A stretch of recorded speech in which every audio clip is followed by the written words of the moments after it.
All right, so we all know that the civil disobedience movement was another a national call for all the Indians. Okay, after the non-cooperation movement, there was a wide participation from people from all parts of India.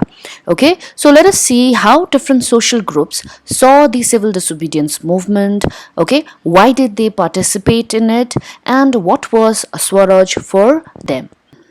In 2019, there was a question that had come, define civil disobedience movement and describe the participation of the rich and poor peasant communities in the civil disobedience movement. Now, the answer to this question, we will discuss it now. When the civil disobedience movement started, we all know that there was an overwhelming participation from everywhere in the country.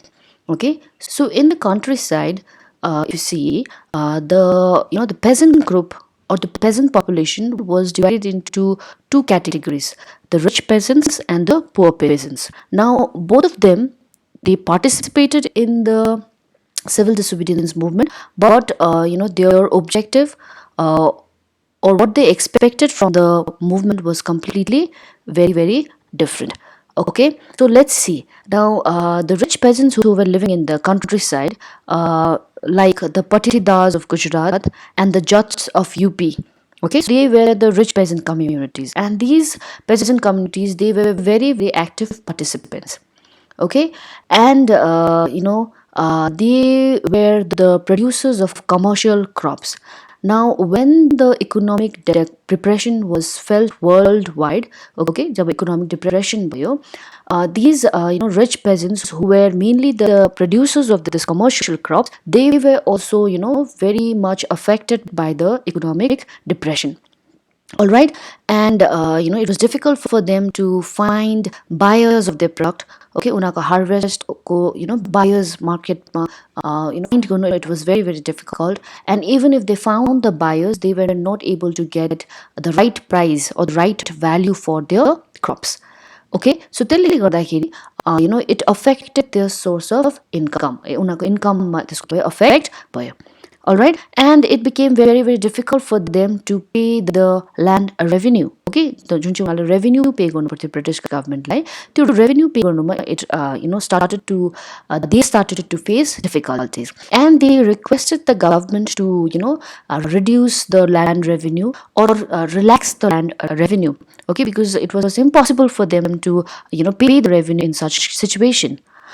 But the government, they refused the request that was made by the peasants, the rich peasants. And as a result, there was a widespread resentment. That means these rich peasants were very angry. Okay, and they wanted to participate in the civil disobedience movement. Now, Swaraj for these group of rich peasant was a struggle against this high revenue system. Okay, यो जुन चाहिँ high revenue system जुन चाहिँ उनीहरूलाई introduce भएको थियो, British government जुन चाहिँ introduce गरेको थियो. So Swaraj for them was to do away with this high revenue system.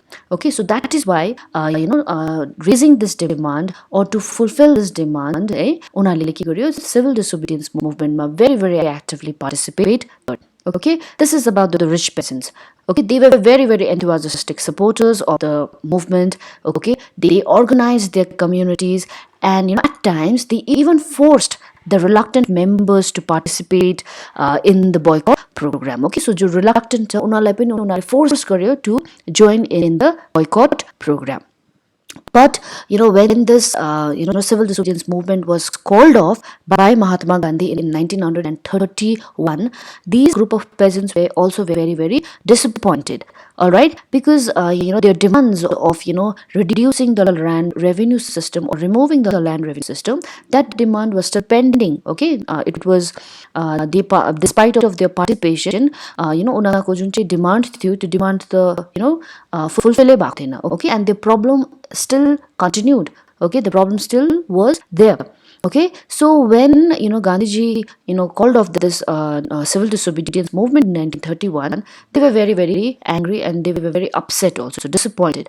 Okay, but when the movement started in 1932, these rich peasants, they refused to participate in the movement. Okay, there was not much participation.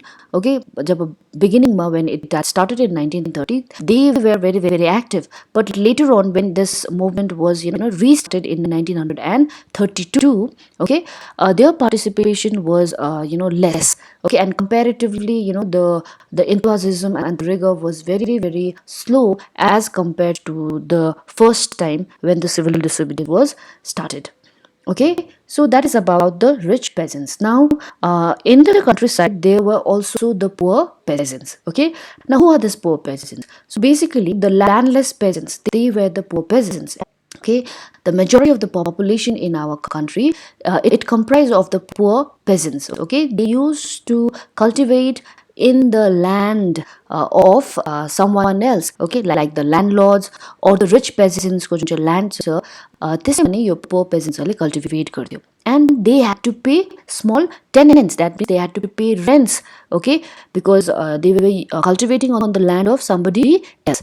Okay, so these poor peasants had to pay rents. All right, and when the depression, when the economic depression was felt, even these poor peasants suffered a lot. It was very very difficult for them to pay the rents. We earlier read about the rich peasants. Rich peasants, they were facing problem. Who were already rich, they were also facing problem because of the economic depression. But the poor peasants, for them, it was even more difficult. They were landless, and now it was difficult for them to pay the rents. All right, so they wanted the unpaid rent to the landlord to be remitted. So swaraj for this poor peasant was a no rent campaign. Okay, that means to do away with this rent system. Okay, that was what swaraj meant for the poor peasants. Okay, so when the movement started, okay, or when radical movements to start by most of the time socialist communist movement, these poor peasants actively participated. Okay, and their demand was to do away with the rent. Okay, or the no rent campaign demand gare. All right, but the Congress, the main political party that was leading the civil disobedience movement, they were unwilling to support the no rent campaign in most of the places. No rent campaign जुन चाहिँ poor peasants को छ त्यसलाई support गर्नुमा चाहिँ Congress एकदमै के थिएन, willing थिएन. Okay, now किन willing थिएन भन्दाखेरि because they feared that, okay, or their main problem was that the Congress felt that if they support the no rent campaign of the poor peasants, they might lose the support of the rich peasants. Okay, the rich peasants, okay, or the landlords जसले उनीहरूलाई support गरिरहेको छ civil disobedience movement मा. Okay, यदि कांग्रेसले यो no rent campaign of the poor peasants support गरे के हुन्छ, they will be upsetting the rich peasants and the landlords. Okay, so that is the reason why the Congress was not willing to support the no rent campaign of the poor peasants. So that is why we see that the relationship between the poor peasants and Congress, it was not very certain. Okay, it remained very uncertain. Okay, so that's why the participation of the poor peasants compared to that of the rich peasants in the civil disobedience movement was quite limited. Okay, that means कम्ती मात्रामा poor peasants के गर्यो, participate गर्यो. Okay, the rich peasants participation was very very high. They were very very enthusiastic about the civil disobedience movement. All right, but the poor peasants, because they were not getting support from the Congress for their no rent campaign, their participation was quite limited in this regard. Okay, now the next group of people who participated in civil disobedience movement was the business class. Now, who were this business class and how did they participate? Let's see that. Now, during the First World War, what we saw is that the Indian industries in India, the industries owned by the Indian merchants and businessmen, it had started to flourish. Okay, एकदमै इन्डस्ट्रिजहरु एकदमै इन्डियाको जुन चाहिँ merchants, industrialists छ, उनीहरुको जुन चाहिँ business छ, it started to expand. They were earning huge profit. Okay, and they also became very very powerful. Now, this rich industrialists and merchants, they were keen to expand their business outside India. उनीहरूलाई आफ्नो business expand, they wanted, because they had owned a lot of money. Now they wanted to expand their business outside the Indian boundaries. Okay, but they were restricted by the colonial laws. Okay, under the colonial government, there were many laws because of which the business activities of the Indian merchants and businessmen and industrialists के भएको थियो, अलिकति restrict भएको थियो. There were certain rules that they had to follow. Okay, and the main demand of these business class were protection against the import of foreign goods. Okay, that means जति पनि foreign बाट import हुन्छ British goods हरू, त्यो चाहिँ के हुनुपर्छ, कम्ती हुनुपर्छ. That was the main demand of the business class. Okay, and the rupee sterling foreign exchange ratio, that would discourage the imports. Okay, now rupee is the currency of India, sterling is the currency of Britain. All right, so जुन चाहिँ rupee sterling को जुन चाहिँ foreign exchange जुन चाहिँ ratio छ, त्यसमा पनि some kind of control should be there, so that जति पनि ब्रिटेनबाट imports हुन्छ त्यो के हुन्छ, discourage होस् भनेर चाहिँ that is the kind of demand that was raised by the business class. All right, and your demands जुन चाहिँ छ business class को, to organize their demand, they even formed the Federation of Indian Chamber of Commerce and Industries in 1927 and the Indian Industrial and Commercial Congress in 1920. Okay, so यसरी उनीहरूले एउटा union जस्तै form गर्यो, okay, to organize their demands. Okay, the main leaders of this business class were industrialists like Purushottam Das Thakur Das, okay, and G.D. Birla. Okay, they were the pioneers of the Indian industries. I know, so they were the main leaders of this business class, and they attacked the colonial control over the Indian economy. Okay, just see Britishers like just India economy like control गरिरहेको छ, business like control गरिरहेको छ. They have taken over all export and the import, right? So that was attacked. Okay, that means this should not be there. Indian industries, Indian business, Indian economy should be free from the control of the British government. That was the main demand of this business class. Okay, now this business class became one of the main support system for the civil disobedience movement because they provided financial support to the movement. So civil disobedience movement ma जति पनि capital investment छ, जति पनि money को investment छ, these business class were ready to provide that investment. All right, so what happened is that later on, this business class, they withdrew their support. Okay, now let's talk about why this happened. Now swaraj for this business people or the business class ko lagi, swaraj meant freedom of trade from the colonial control. Okay, that means British control bara India ko trade che completely free huno. That is what swaraj meant to the business class group.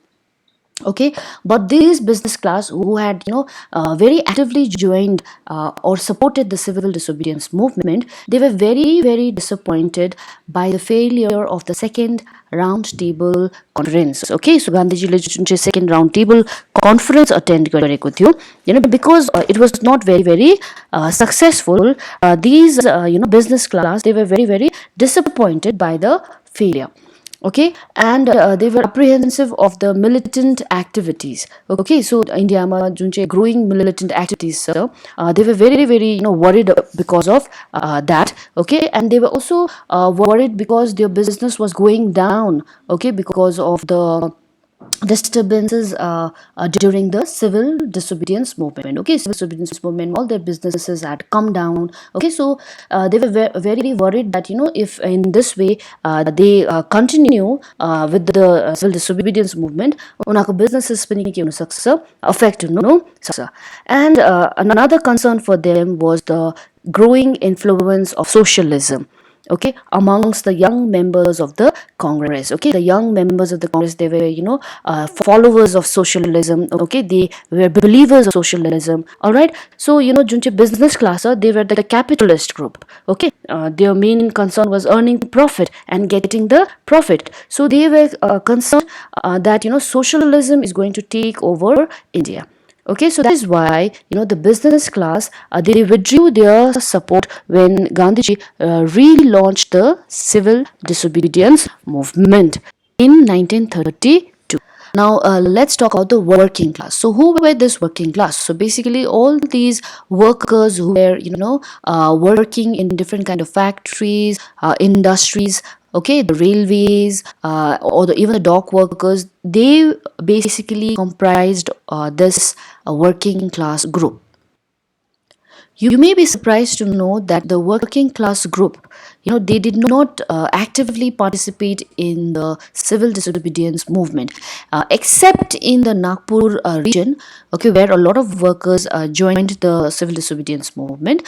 Apart from the Nagpur region, most of the working class, they remained quite aloof. That means they remained, away from this civil disobedience movement, or participation was very, very limited.